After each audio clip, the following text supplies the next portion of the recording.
Hi everyone, if you're anything like me and you've got something you need to glue together, after spending half an hour trying to find it, very often you find that the top has actually welded itself to the tube of the glue.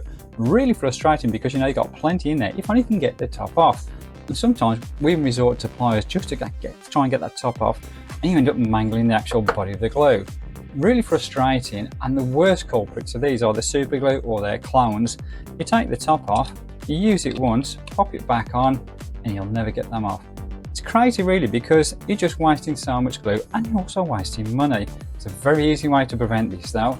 All you have to do, take the top off, get a tiny little bit of washing up liquid, you use your finger, pop it on the threads,